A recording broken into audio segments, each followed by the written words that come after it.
Hello friends, नमस्ते। आप सभी का स्वागत है आपके अपने चैनल कथा साहित्य दर्पण में, जहां हम लोग सुनेंगे आज हिंदी साहित्य की एक बहुत ही प्रसिद्ध हास्य व्यंग्यात्मक कहानी साइकिल की सवारी, जो कि हिंदी के लेखक सुदर्शन जी की एक प्रसिद्ध कहानी है। इनका वास्तविक नाम बद्रीनाथ भट्ट था और ये प्रेमचंद युग के हिंदी व उर्दू के लेखक रहे हैं। सुदर्शन जी पक्के आर्य समाजी थे।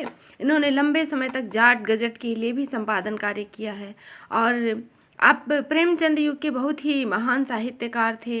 हिंदी लेखक के रूप में आपकी पहचान थी। हार की जीत आपकी जो कहानी है वह आपकी हिंदी साहित्य में प्रसिद्धि का आधार रही है और बहुत ही अच्छी कहानी है, जिसमें बाबा भारती और खड्ग सिंह का परिचय प्राप्त होता है और सहृदयता का पता चलता है।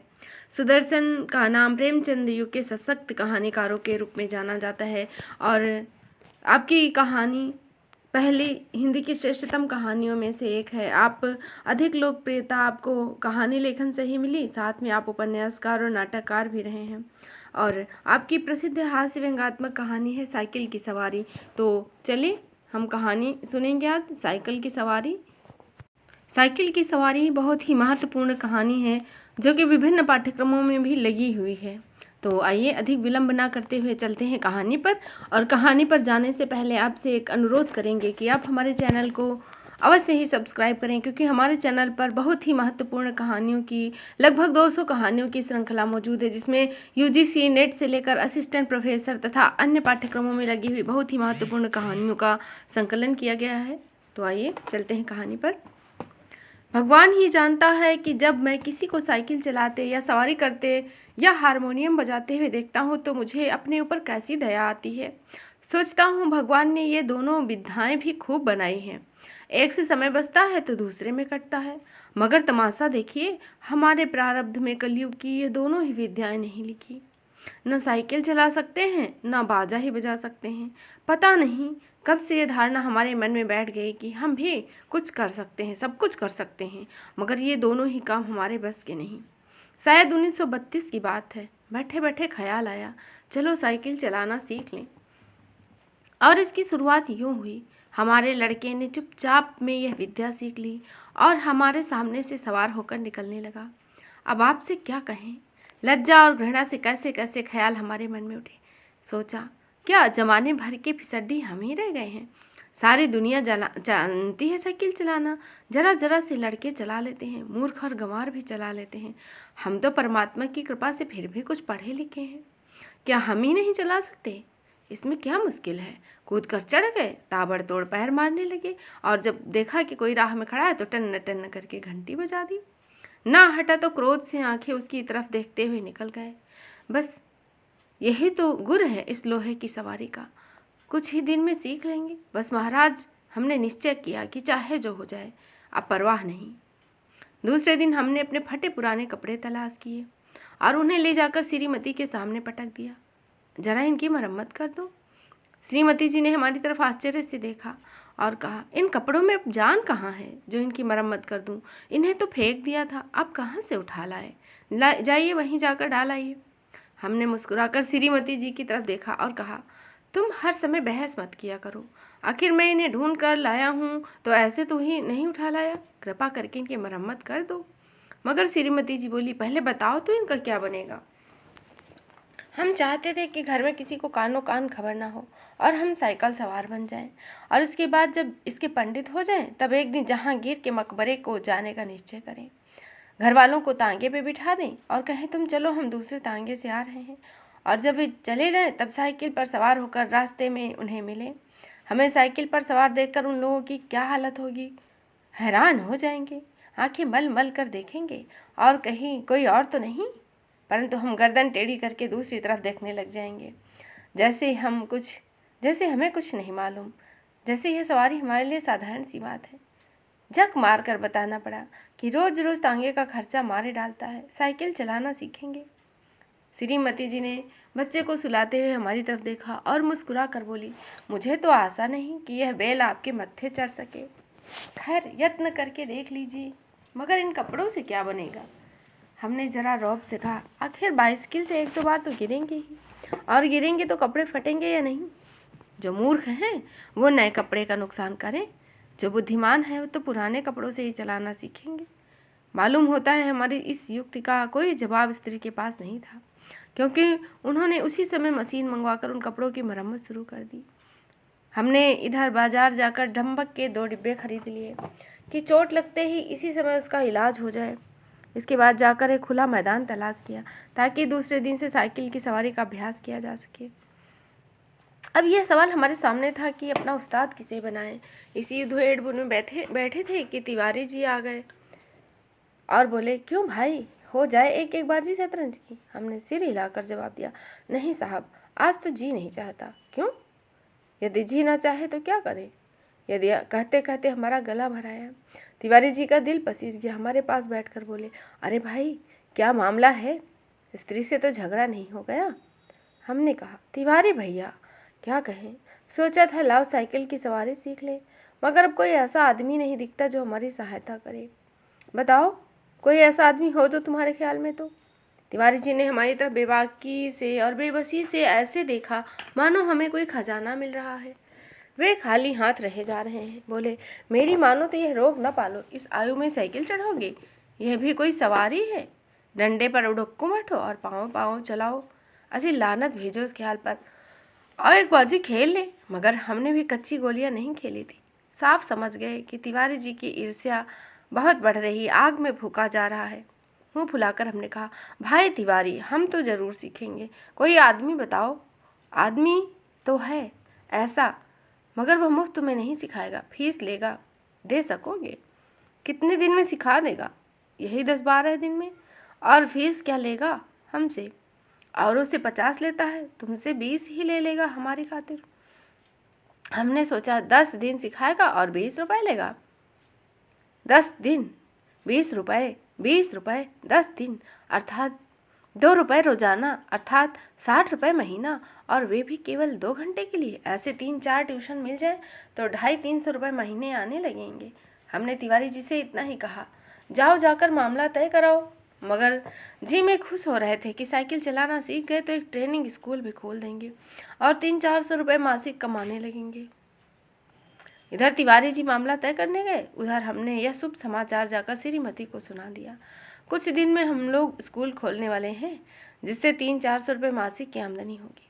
श्रीमती जी बोली, तुम्हारी इतनी आयु हो गई मगर ओछापन नहीं गया। पहले आप तो सीख लो, फिर स्कूल खोलना। मैं तो समझती हूँ कि तुम ही ना सीख सकोगे, दूसरों को सिखाना तो बड़ी बात है। हमने बिगड़ कर कहा, यह बड़ी बुरी बात है, हर काम में टोक देती हो। हमसे बड़े बड़े सीख रहे हैं तो क्या हम नहीं सीख सकते? पहले तो शायद सीखते ना, लेकिन अब तुमने टोका है तो ज़रूर सीखेंगे। तुम भी क्या कहोगी? श्रीमती जी बोली, मैं तो चाहती हूँ कि तुम हवाई जहाज़ चलाओ। ये बाइसिकल क्या चीज़ है, मगर तुम्हारे स्वभाव से डर लगता है। एक बार गिरोगे तो देख लेना, वहीं साइकिल फेंक फाँक कर चले आओगे। इतने में तिवारी जी ने बाहर से आवाज़ दी। हमने बाहर जाकर देखा तो उस्ताद साहब खड़े थे। हमने शरीफ विद्यार्थी के समान श्रद्धा से हाथ जोड़कर प्रणाम किया और चुपचाप खड़े हो गए। तिवारी जी बोले, यह तो 20 पर मान ही नहीं रहते, बड़ी मुश्किल से मनाया है, पेशगी लेंगे, कहे हैं पीछे पता नहीं कोई दे या ना दे। अरे भाई, हम दे देंगे, दुनिया लाख बुरी है, मगर फिर भी अच्छे आदमियों से खाली तो है नहीं। बस चलाना सिखा दें, फिर देखें हम इनकी क्या क्या सेवा करते हैं। मगर उस्ताद साहब नहीं माने। बोले, फीस पहले लेंगे, और यदि आपने नहीं सिखाया तो फीस लौटा देंगे, और यदि नहीं लौटाया तो। इस पर तिवारी जी ने कहा, अरे साहब, क्या यह तिवारी मर गया है? शहर में रहना हराम कर दूं, बाजार में निकलना बंद करा दूं, फीस लेकर भाग जाना कोई हंसी खेल थोड़ी है। जब हमें विश्वास हो गया कि इसमें कोई धोखा नहीं है, तब हमने फीस के रुपए लाकर उस्ताद को भेंट कर दिए और कहा, उस्ताद कल सवेरे ही आ जाना, हम तैयार रहेंगे। इस काम के लिए कपड़े भी बनवा लिए हैं, अगर गिरे पड़े चोट लगे तो जंबक भी खरीद लिया है। और हाँ, हमारे पड़ोस में जो मिस्त्री रहता है उससे साइकिल भी मांग ली है। आप सवेरे ही चले आए तो हरि नाम लेकर शुरू कर दें। तिवारी जी और उस्ताद जी ने हमें हर तरह से तसल्ली दी और चले गए।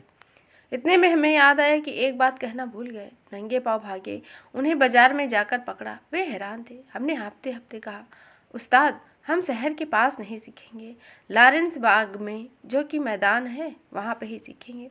वहाँ एक तो भूमि नरम है, चोट कम लगती है, दूसरे वहाँ कोई देखता नहीं है। अब रात को आराम की नींद कहाँ, बार बार चौंकते थे और देखते थे कि कहीं सूरज तो नहीं निकल आया। सोते थे तो कई बार साइकिल के सपने आते थे। एक बार देखा कि हम साइकिल से गिरकर जख्मी हो गए हैं।